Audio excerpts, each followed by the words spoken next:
Gestalt. A teoria clássica da Gestalt foi inicialmente formulada no final do século XIX, na Alemanha e na Áustria. Desenvolveu-se como um protesto contra a tentativa de compreender a experiência através de uma análise atomística, análise na qual os elementos de uma experiência são reduzidos aos seus componentes mais simples, sendo que cada componente é analisado separadamente dos outros, e em que a experiência é entendida como uma mera soma desses componentes.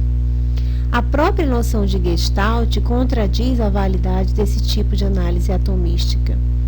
O que se entende pela palavra Gestalt?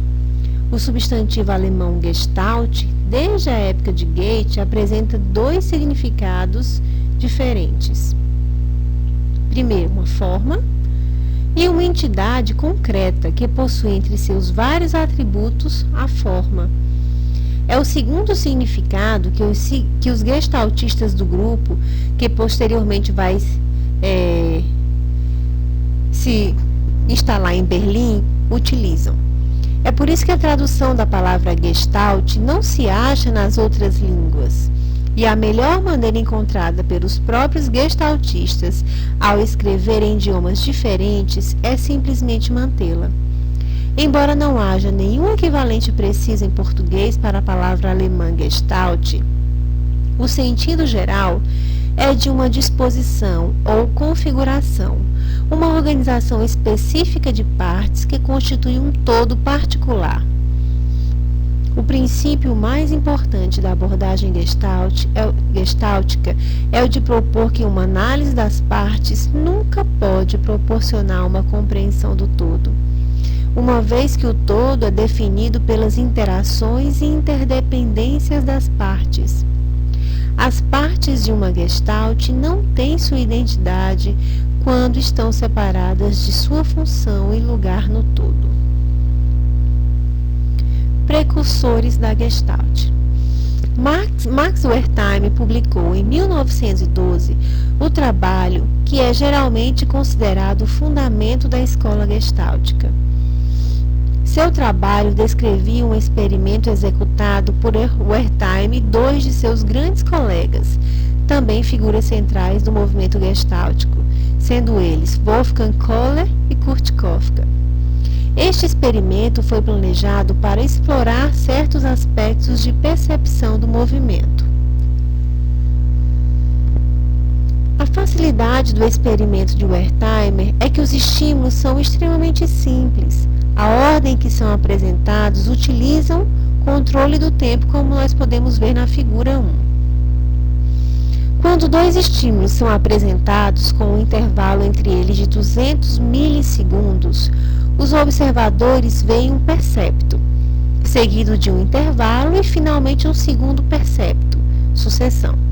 Percepto é uma palavra que significa o conteúdo consciente da percepção. Quando o intervalo entre as duas apresentações for curto, de 30 milissegundos, então os observadores veem dois perceptos ao mesmo tempo, simultaneidade. Entretanto, quando o intervalo entre as duas apresentações for ao redor de 60 milissegundos, os observadores veem um percepto movimentando-se da primeira localização para a segunda, movimento chamado de ótimo.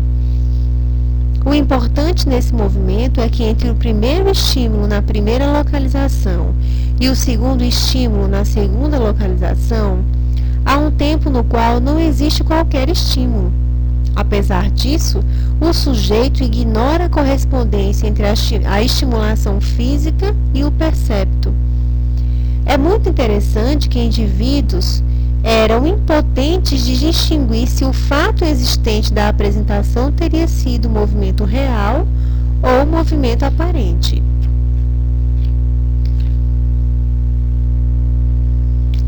Ehrenfels e Kruger também tomaram como ponto de partida o estudo da percepção, verificando que os dados sensoriais abrangem duas espécies de qualidades: qualidades sensíveis, provenientes da atividade sensorial, qualidades formais ou de forma, resultantes do trabalho mental, percepção de relações. Christian von Ehrenfeld, precursor do movimento gestaltista, publicou em 1890 um trabalho sobre as qualidades da forma, destacando duas propriedades básicas: totalidade, percebemos estruturas organizadas e não elementos isolados; transponibilidade, se todas as partes que compõem uma forma forem modificadas, sendo mantidas constantes as relações entre as partes, perceberemos a mesma forma. Ehrenfeld foi criticado pelos psicólogos gestaltistas ao afirmar que o todo era algo a mais que a soma de suas partes. Segundo eles, o todo é algo diferente da soma das partes constitutivas. O todo não é mais um elemento que se adiciona. Suas propriedades são emergentes, não existindo nas partes, mas sim no todo. Estas propriedades decorrem das relações estabelecidas entre suas partes constitutivas, e cada parte depende das demais, não podendo ser o que é, a não ser em relação com elas. A escola gestáltica é orientada por pontos de vista fenomenológicos. Descreve a experiência imediata, determina as condições de uma melhor estrutura na percepção e as leis de sua transformação. A vida mental não é somente a soma de partes elementares, e sim a interpretação da situação por meio da percepção das relações dos elementos. No entanto, esses elementos não formam toda a realidade, pois o todo, o conjunto, a forma também são reais e determinados pela descoberta da relação entre as partes. A pessoa, em seu processo de aquisição de conhecimento, não interpreta o que ocorre em função de sua simples adição de elementos, e sim em função de uma estrutura total organizacional, ou gestalt. A participação do sujeito e do objeto na percepção é ponto fundamental para a Gestalt. A percepção dos objetos é entendida mais no sentido do que eles são, e não como resultante das impressões sensoriais, que são determinadas pelas circunstâncias. Portanto, a percepção provém da interação sujeito-objeto e também do relacionamento dos elementos do objeto. A Gestalt parte de um todo para o particular. O todo não pode ser deduzido das partes. Entretanto, tudo o que acontece a uma parte do todo é determinada pelas leis da estrutura intrínseca desse todo.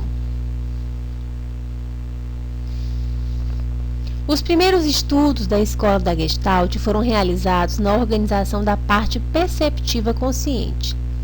Em 1914, o Wertheim, discutindo num congresso da Sociedade de Psicologia Experimental com Benussi, um membro de outra linha gestáltica, achou que, diante dos principais fatores perceptivos, havia uma lei que os subordina e que denominou de pregnância. Por lei da pregnância, entende-se uma organização psicológica que pode sempre ser tão boa quanto as condições o permitirem. Segundo esta lei da pregnância, diante de uma situação problemática, o campo perceptivo encontra-se desorganizado, e é essa lei que estabelece sua ordem. A lei da pregnância abarca propriedades como regularidade, simetria, simplicidade e outros. Sejam 3 os fatores que o Wertheim cita: o fator de proximidade, que a gente pode visualizar na figura 3, o fator de semelhança, que pode ser visto na figura 4, e o fator de fechamento na figura 5. Vamos analisar cada um. Na figura 3, no desenho à esquerda, a lei da pregnância organiza os quadrados em 4 colunas, baseadas na proximidade maior entre eles. No desenho à direita, a proximidade maior é entre os quadrados, que vão constituir 3 barras horizontais.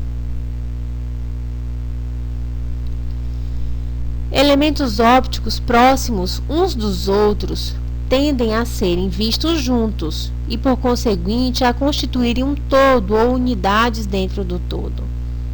Em condições iguais, os estímulos mais próximos entre si, seja por forma, cor, tamanho, textura, brilho, peso, direção e outros, terão maior tendência a serem agrupados e a constituírem unidades.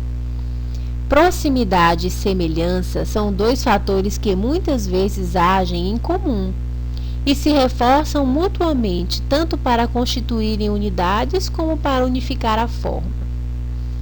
Vamos analisar o fator semelhança na figura 4. Então, na figura 4, o fator de semelhança organiza os quadrados em duas colunas, duas brancas e duas pretas. Na figura 5, os pontos se organizam em duas áreas fechadas. A igualdade de forma e de cor desperta também a tendência de se construir unidades, isto é, de estabelecer reagrupamento de partes semelhantes. Em condições iguais, os estímulos mais semelhantes entre si, seja por forma, cor, tamanho e direção, também terão a tendência a serem agrupados, a constituírem partes ou unidades. Em condições iguais, os estímulos originados por semelhança e em maior proximidade terão também maior tendência a serem agrupados e constituírem unidades.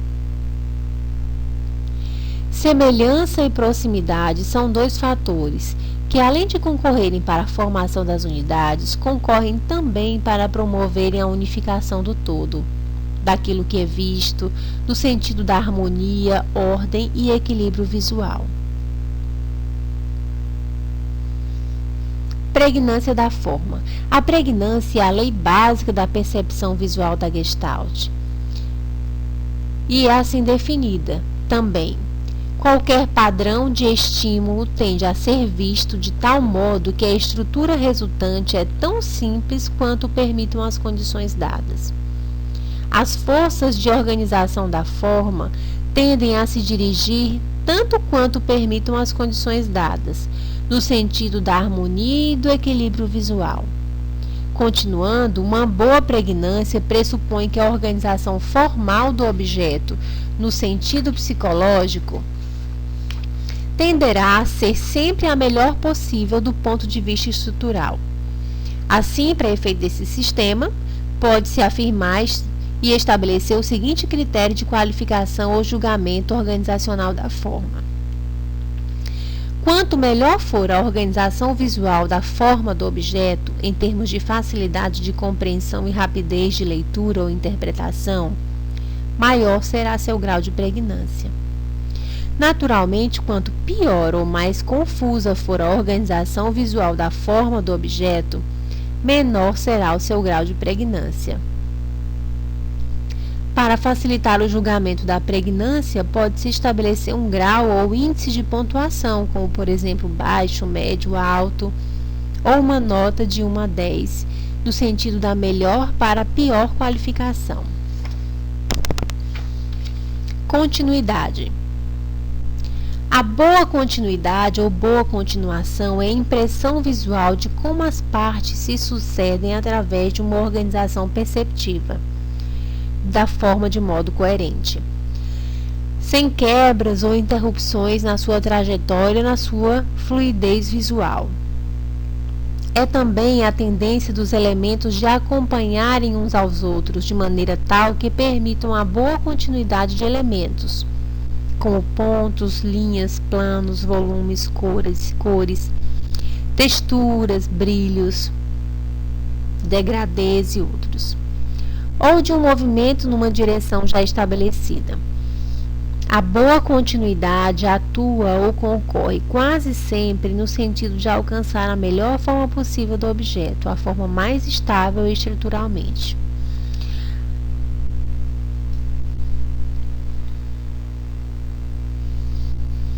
A Gestalt, após sistemáticas pesquisas, apresenta uma teoria nova sobre o fenômeno da percepção. Segundo essa teoria, o que acontece no cérebro não é idêntico ao que acontece na retina. A excitação cerebral não se dá em pontos isolados, mas por extensão. Não existe na percepção da forma um processo posterior de associação das várias sensações. A primeira sensação já é de forma, já é global e unificada. No exemplo da ilusão de ótica na figura 1, a excitação cerebral se processa em função da figura total pela relação recíproca das suas várias partes dentro do todo.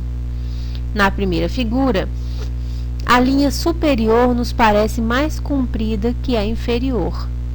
Assim como na figura 2, ao compararmos as duas linhas horizontais, a situada logo abaixo parece maior que a situada acima dela, embora sejam do mesmo tamanho. Na figura 3, temos a sensação visual de que os círculos centrais de cada composição é maior na composição da esquerda do que na composição da direita. Isso ocorre porque relacionamos os todos e não conseguimos observar os elementos isolados da composição. Os círculos centrais possuem o mesmo tamanho, mas o elemento da direita está inserido em uma composição com elementos menores do que ele, que enaltecem o seu tamanho, fazendo-o parecer maior inversamente com o que acontece na composição da direita. Isso acontece porque os mecanismos da percepção humana tendem a estabelecer padrões formais de reconhecimento numa tentativa sistemática de organizar o caos. Em outras palavras, tentam dar sentido e significado em tudo que vemos.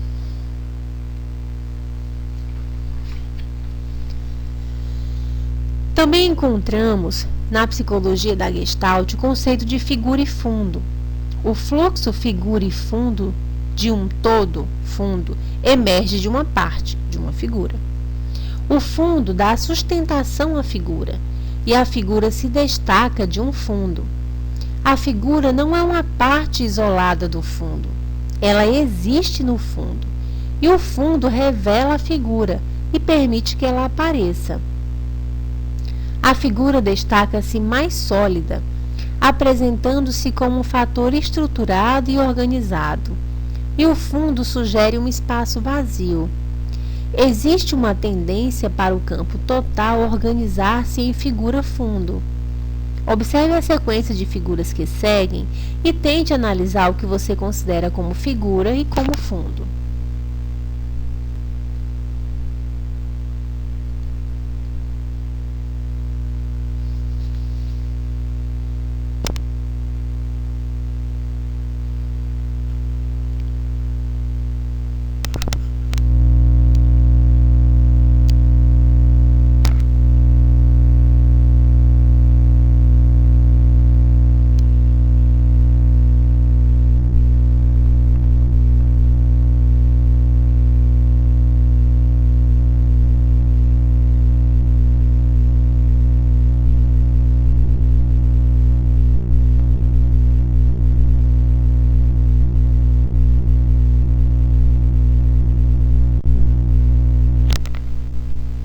A teoria da Gestalt toma como ponto fundamental no processo de aprendizagem a percepção. Também enfatiza a ocorrência do estímulo num contexto ou campo. Quando há percepção pelo aprendiz da relação entre o estímulo e o campo, surge o insight.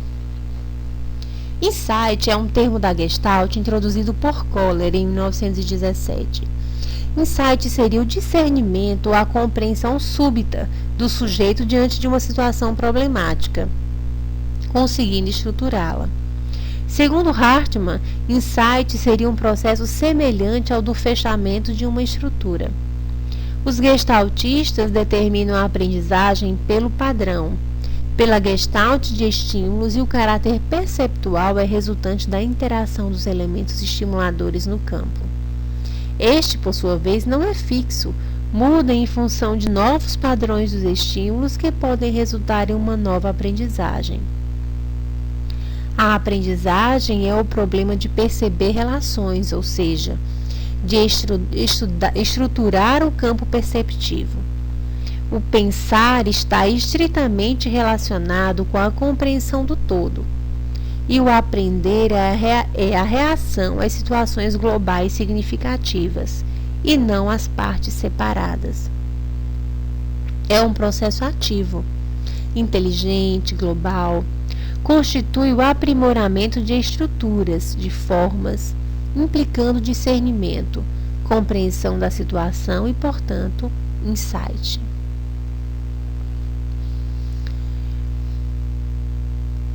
Tanto a publicidade e a propaganda, como também a área de desenho industrial e design, usufruem bastante da Gestalt em trabalhos de composição criativa e artística, pois o lado perceptivo vai de encontro às sensações codificadas pelas pessoas e é assim que se destina tais produções.